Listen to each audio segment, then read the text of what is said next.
വിദ്യാർത്ഥികളെ, annual evaluation Malayalam 4ാം ക്ലാസ്സിലെ question പേപ്പറും അതിന്റെ ആൻസേഴ്സുമാണ് നമ്മൾ ഇന്ന് ഡിസ്കസ് ചെയ്യുന്നത്. അപ്പൊ മക്കൾ ആദ്യമായാണ് ചാനൽ കാണുന്നതെങ്കിൽ ചാനൽ ഒന്ന് സബ്സ്ക്രൈബ് ചെയ്യണേ. നോക്കൂ മക്കളെ, നിങ്ങൾക്ക് ആദ്യം തന്നിരിക്കുന്നത് ഒരു ഖണ്ഡികയാണ്. അത് വായിച്ചിട്ട് നോക്കിയിട്ട് ചോദ്യങ്ങൾക്ക് ഉത്തരം എഴുതാനാണ് പറഞ്ഞിരിക്കുന്നത്. നമുക്ക് ഖണ്ഡിക ഒന്ന് വായിച്ചാലോ? നോക്കാം. ജിത്തു ഓട്ട മത്സരത്തിന് തയ്യാറായി നിൽക്കുകയാണ്. 3ാമത്തെ മെഡൽ കൂടി ലഭിച്ചാൽ നീയാണ് ഇത്തവണത്തെ ചാമ്പ്യൻ. ജമീല ടീച്ചറുടെ വാക്കുകൾ ഓർത്തപ്പോൾ അവന്റെ മുഖത്ത് സ്വർണ്ണ മെഡൽ തെളിച്ചം. മത്സരം ആരംഭിച്ചു. ശരവേഗത്തിലോടുന്ന അവന് തൊട്ടു മുന്നിലായി ജോസ് ഉണ്ട്. ഫിനിഷിംഗ് ലൈനിന് അടുത്താറായി. കാണികൾ ഹർഷാരവത്തോടെ കൈയടിക്കുന്നു. പെട്ടെന്നാണ് അവൻ അത് കണ്ടത്. ജോസിന്റെ വേഗത കുറഞ്ഞു വന്ന് അവൻ വീഴാൻ പോകുന്നു. ജിത്തു മറ്റൊന്നും ആലോചിച്ചില്ല. ജോസിനെ ചേർത്ത് പിടിച്ചു. ആ ചേർത്ത് പിടിക്കലിൽ ജോസ് കരുത്ത് വീണ്ടെടുത്ത് ഫിനിഷിംഗ് പോയിന്റും കടന്ന് ഒന്നാമതെത്തി. തൊട്ടുപിറകെ ജിത്തു രണ്ടാമതായും ഫിനിഷ് ചെയ്തു. കാണികൾ ഇരുമ്പിയാർത്തു. ജമീല ടീച്ചർ ഓടി വന്ന് ചോദിച്ചു, എന്ത് പറ്റി കുഞ്ഞേ? ജിത്തു പറഞ്ഞു, അവൻ വീണു പോയിരുന്നെങ്കിൽ അവനൊരു മെഡൽ പോലും കിട്ടില്ലായിരുന്നു ടീച്ചറെ. എനിക്ക് വേറെയും മെഡലൊക്കെ കിട്ടിയല്ലോ. ടീച്ചർ ജിത്തുവിനെ സ്നേഹത്തോടെ ചേർത്ത് പിടിച്ചു. വിജയപീഠത്തിൽ സ്വർണ്ണ മെഡൽ ജേതാവായ ജോസിനോടൊപ്പം നിന്നുകൊണ്ട് വെള്ളി മെഡൽ സ്വീകരിക്കുമ്പോൾ അവന്റെ മുഖത്ത് തെളിഞ്ഞ വെള്ളി വെളിച്ചം തുരതുരാ മിന്നിയ ക്യാമറകളുടേതായിരുന്നില്ല, അഭിമാനത്തിൻ്റെതായിരുന്നു. ആ വെളിച്ചത്തിൽ ടീച്ചറുടെ കണ്ണുകൾ നിറയുന്നത് അവൻ അറിഞ്ഞു. അവരുടെ മുഖത്ത് അഭിമാനത്തിന്റെ പുഞ്ചിരി വിടർന്നു. കായികമേളയ്ക്ക് കൊടിയിറങ്ങുമ്പോൾ അവന്റെ മനസ്സിൽ സന്തോഷം അലതല്ലുകയായിരുന്നു. അതായത് ഈ കഥയിൽ എന്താ പറയുന്നത്? ജിത്തുവും ജോസും എന്താണ്, ഓട്ട മത്സരത്തിന് തയ്യാറായി നിന്ന് അവർ ഓടുകയാണ്. അതിനിടക്ക് ആര് വീഴാൻ പോയി? അവന് തൊട്ടു മുന്നിലായിട്ട് ജോസ് എന്ന് പറയുന്ന ഒരു കുട്ടി ഉണ്ടായിരുന്നു അല്ലെ. ആ ജോസ് വീഴാൻ പോകുന്നു. അപ്പോ അവൻ എന്ത് ചെയ്തു? ജിത്തു അവനെ പിടിച്ച് എഴുന്നേൽപ്പിച്ച് ഓടിക്കുകയാണ് ചെയ്യുന്നത്.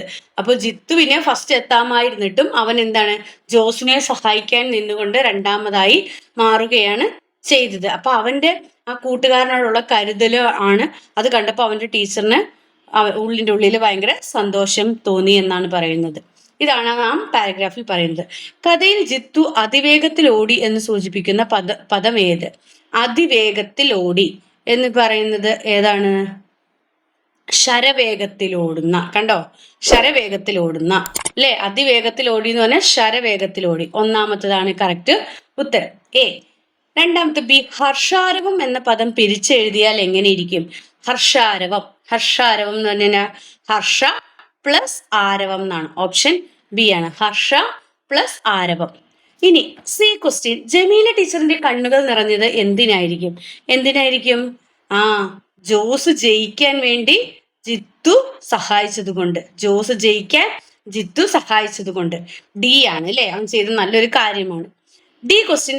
കായികമേളയ്ക്ക് കൊടിയിറങ്ങി. ഇവിടെ കൊടിയിറങ്ങി എന്ന പദം കൊണ്ട് ഉദ്ദേശിക്കുന്നത് എന്താണ്? കായികമേള അവസാനിച്ചു എന്നാണ് അല്ലെ. അപ്പൊ ഓപ്ഷൻ ബി, കായികമേള അവസാനിച്ചു. ഈ ക്വസ്റ്റ്യൻ. വെള്ളി മെഡൽ സ്വീകരിക്കുമ്പോൾ അവന്റെ മുഖത്ത് തെളിഞ്ഞ വെള്ളി വെളിച്ചം അഭിമാനത്തിൻ്റെതായിരുന്നു. അടിവരയിട്ട പദങ്ങളുടെ ശരിയായ അർത്ഥം താഴെ കൊടുത്തിരിക്കുന്നവയിൽ ഏതൊക്കെയാണ്? വെള്ളി മെഡൽ, വെള്ളി കൊണ്ടുണ്ടാക്കിയ മെഡലാണ് അല്ലെ. വെള്ളി കൊണ്ടുണ്ടാക്കിയ മെഡൽ. അപ്പൊ ഒന്നാമത്തെ ശരിയാണ്. ഇനി വെള്ളി വെളിച്ചം എന്നുകൊണ്ട് ഉദ്ദേശിക്കുന്നത് എന്താണ്?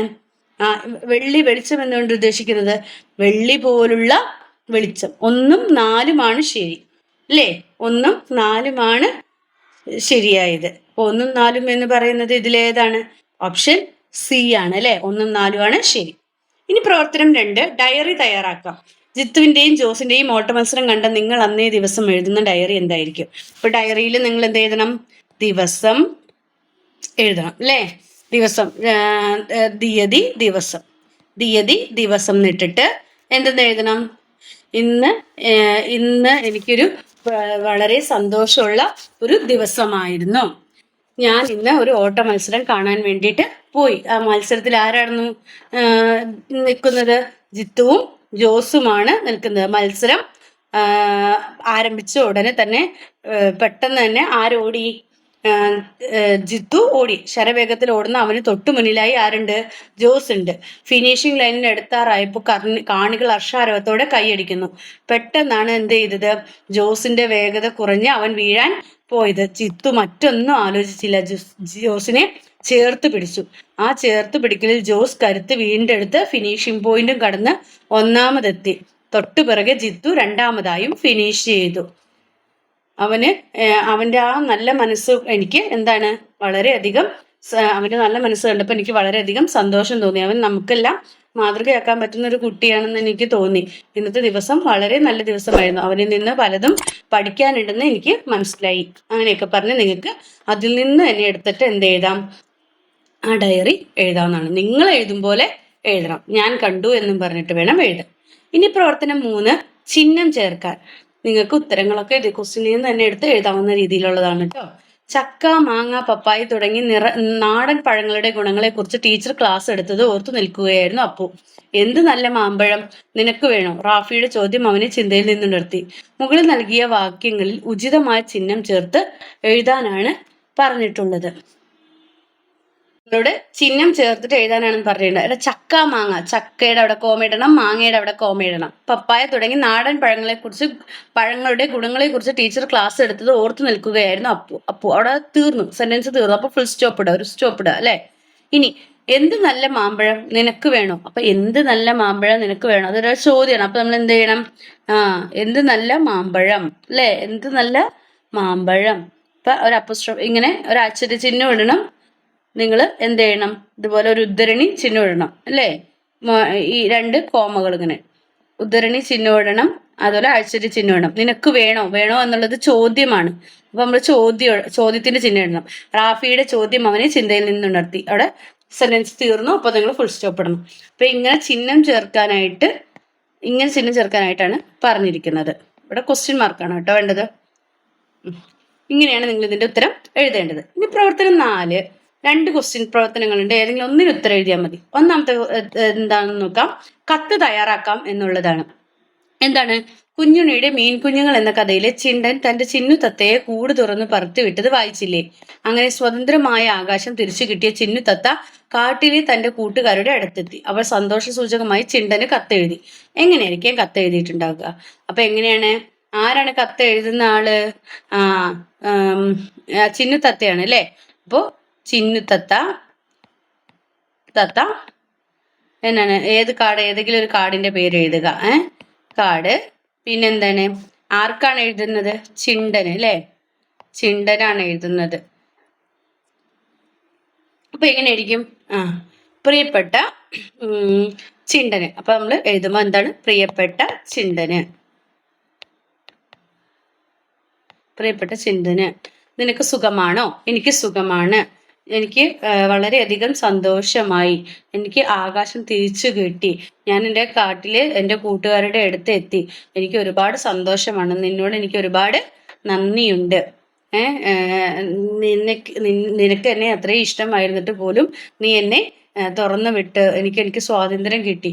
എനിക്ക് ഒരുപാട് സന്തോഷമായി. ഞാൻ എൻ്റെ കൂട്ടുകാരുടെ അടുത്തെത്തി. അവരുടെ അന്വേഷണവും നിന്നോട് പറയാൻ അവരെന്നോട് പറഞ്ഞിട്ടുണ്ട്. അപ്പോൾ നിനക്ക് എൻ്റെ 1000 നന്ദി. അങ്ങനെ സ്നേഹപൂർവ്വം ആരാണ്? ചിന്നുത്തത്ത. സ്നേഹപൂർവ്വം ചിന്നുത്തത്ത. നിങ്ങൾക്ക് അങ്ങനെ ഇതിനകത്ത് നിന്ന് തന്നെ എടുത്ത് എഴുതാം അല്ലെ. കുറച്ചൊക്കെ ഇതിനകത്ത് നിന്ന് തന്നെ എഴുതാവുന്നതാണ്. കണ്ടേ? എന്താണ്? നീ എന്നെ കൂട് തുറന്ന് പറന്നു വിട്ടപ്പോൾ എനിക്ക് എന്ത് കിട്ടി? സ്വതന്ത്രമായ ആകാശം തിരിച്ചു കിട്ടി. ഇവിടെ കിട്ടിയെന്ന് വരെ എഴുതുക. എന്നിട്ട് എൻ്റെ കാട്ടിലെ കൂട്ടുകാരുടെ അടുത്ത് എത്തിയപ്പോൾ എനിക്ക് ഒരുപാട് സന്തോഷമായി. അവർ നിന്നോട് അന്വേഷണം പറയാൻ പറഞ്ഞിട്ടുണ്ട്. സ്നേഹപൂർവ്വം എന്താണ്? ചിന്നുത്തത്ത. അങ്ങനെ എഴുതാം കത്ത്. അല്ലെങ്കിൽ ദൃക്സാക്ഷി വിവരണം തയ്യാറാക്കാനാണ് പറഞ്ഞത്. ക്രിക്കറ്റ്, കബഡി, ഫുട്ബോൾ, വോളിബോൾ, വടംവലി തുടങ്ങി നിരവധി കളികൾ നിങ്ങൾക്ക് പരിചിതമാണല്ലോ. നിങ്ങൾക്ക് ഇഷ്ടപ്പെട്ട ഏതെങ്കിലും ഒരു കളി കണ്ടുകൊണ്ടിരിക്കുമ്പോൾ കളിയിലെ ചലനങ്ങളും ആവേശകരമായ നിമിഷങ്ങളും ഉൾപ്പെടുത്തി മറ്റുള്ളവർക്ക് കൂടി കളി അനുഭവവേദ്യമാവുന്ന തരത്തിൽ ഒരു ദൃക്സാക്ഷി വിവരണം തയ്യാറാക്കുക. നിങ്ങൾക്ക് അറിയായിരിക്കും അല്ലെ. എന്താണ്? നമ്മൾ കമന്ററി പറയുന്ന പോലെ അവരവിടെ ഓടാനായിട്ട് നിൽക്കുന്നു, 2 പേർ ഓടുന്നു. ഇപ്പൊ നിങ്ങൾക്ക് ഇതിൽ നിന്ന് തന്നെ ഇവിടെ ഓട്ട മത്സരം നടക്കുകയാണ് അല്ലെ. ഇവിടെ ഓട്ട മത്സരം നടക്കുമ്പോൾ നമുക്ക് എങ്ങനെ എഴുതാം? ഓട്ട മത്സരം ആരംഭിച്ചു. എന്താണ്? വിസിലൂതി പെട്ടെന്ന് തന്നെ മത്സരം ആരംഭിച്ചു. ശരവേഗത്തിൽ ഓടുന്ന ജോസ് ഉണ്ട്. ജോസിന് തൊട്ടു മുന്നിലായിട്ട് ശരവേഗത്തിൽ ജിത്തു ഓടുന്നു. തൊട്ടു മുന്നിലായിട്ട് ആരുണ്ട്? ജോസ് ഉണ്ട്. ഫിനിഷിംഗ് ലൈനിലേക്ക് എത്താറായിരിക്കുന്നു. അയ്യോ ജോസിന്റെ വേഗത കുറഞ്ഞു, അവൻ വീഴാൻ പോകുന്നു. അങ്ങനെയൊക്കെ പറഞ്ഞിട്ടൊക്കെ നിങ്ങൾ കമന്ററി പോലെ നിങ്ങൾക്ക് ഇങ്ങനെയുള്ളതിൽ നിന്നൊക്കെ എടുത്ത് ഒരു എന്താണ് ദൃക്സാക്ഷി വിവരണം നിങ്ങൾ കണ്ടിട്ടുള്ള ഏതെങ്കിലും ഒരു ഇവിടെ ക്രിക്കറ്റ് ഉണ്ട്, കബഡി, ഫുട്ബോൾ, വോളിബോൾ, വടംവലി, ഏത് കളികൾ വേണമെങ്കിലും നിങ്ങൾക്ക് ഇതുപോലെ എടുത്ത് എഴുതാവുന്നതാണ്. നിങ്ങൾക്ക് അറിയുന്ന രീതിയിൽ ദൃക്സാക്ഷി വിവരണം തയ്യാറാക്കാനാണ് പറഞ്ഞിരിക്കുന്നത്. പ്രവർത്തനം 5, 5A, 5B എന്ന 2 പ്രവർത്തനങ്ങളുണ്ട്. ഏതെങ്കിലും ഒന്നിന് ഉത്തരം എഴുതിയാൽ മതി എന്നാണ്. ഒന്ന് പ്രസംഗം തയ്യാറാക്കാം. പല മതക്കാരും പല ജാതിക്കാരും പല നിറക്കാരും പല തരക്കാരും പല ദേശക്കാരും പല ഭാഷക്കാരും പലരുമെങ്കിലും മനുഷ്യരാണ് നാം. ശ്രീ PT അബ്ദുറഹ്മാന്റെ ഒറ്റപ്പൂങ്കാവിൽ എന്ന കവിതയിലെ ആശയം ഉൾക്കൊണ്ട് റിപ്പബ്ലിക് ദിനത്തിൽ അവതരിപ്പിക്കാനുള്ള പ്രസംഗം തയ്യാറാക്കും. അപ്പൊ എന്താണ് പ്രിയപ്പെട്ട അധ്യാപകരെ, കൂട്ടുകാരെ, ഞാൻ ഇന്ന് അവതരിപ്പിക്കാൻ പോകുന്നത് എന്താണ്, മനുഷ്യരാണ് നാം എന്ന വിഷയത്തിൽ ഞാൻ എന്താണ് വിഷയത്തെക്കുറിച്ചാണ് ഞാൻ അല്പം സംസാരിക്കാൻ ആഗ്രഹിക്കുന്നത്. നമ്മുടെ നാട്ടിൽ പല മതക്കാരും പല ജാതിക്കാരും പല നിറത്തിലൊക്കാരും പല തരക്കാരുമുണ്ട്, പല ദേശക്കാരും പല ഭാഷക്കാരുമുണ്ട്. എങ്കിലും പലരാണ് നമ്മളെങ്കിലും നമ്മളൊക്കെ മനുഷ്യനാണ്. നമ്മൾ ഒന്നാണ്.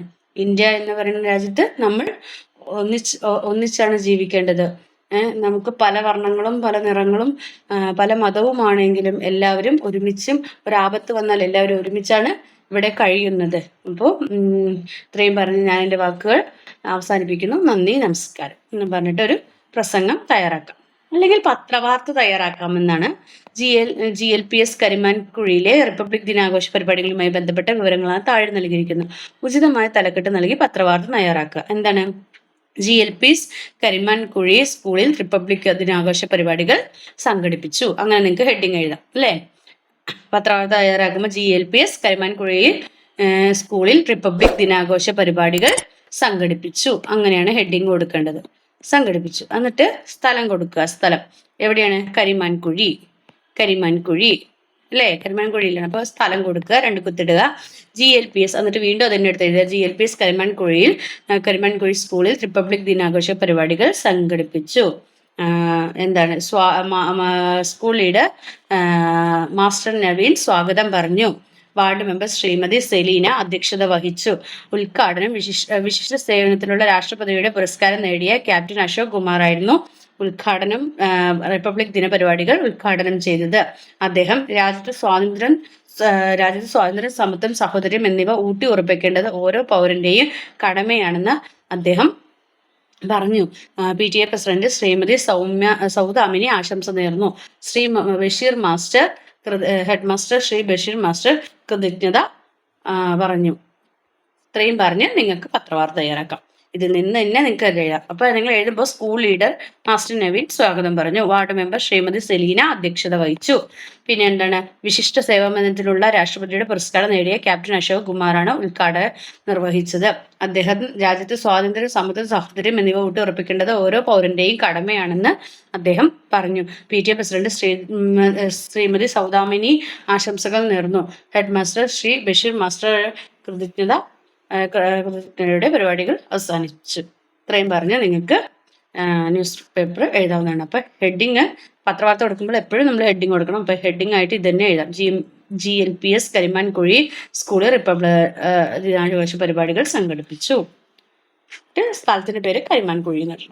ഇങ്ങനെയാണ് പത്രവാർത്ത തയ്യാറാക്കേണ്ടത്. ഇതിൽ നിന്ന് തന്നെ ഉത്തരങ്ങൾ നിങ്ങൾക്ക് എടുത്ത് എഴുതാവുന്നതാണ്. അപ്പോൾ ഇത്രയൊക്കെയാണ് നിങ്ങളുടെ എക്സാമുമായി ബന്ധപ്പെട്ടിട്ടുള്ള ക്വസ്റ്റ്യൻസും ആൻസേഴ്സും ഉള്ളത്. അപ്പോൾ നിങ്ങൾക്ക് ഈ വീഡിയോ ഇഷ്ടമെങ്കിൽ ലൈക്ക് ചെയ്യുക, ഷെയർ ചെയ്യുക. ആദ്യമായി ചാനൽ കാണുന്ന കൂട്ടുകാരുണ്ടെങ്കിൽ ചാനൽ ഒന്ന് സബ്സ്ക്രൈബ് ചെയ്യണേ. Then see you again. Thank U.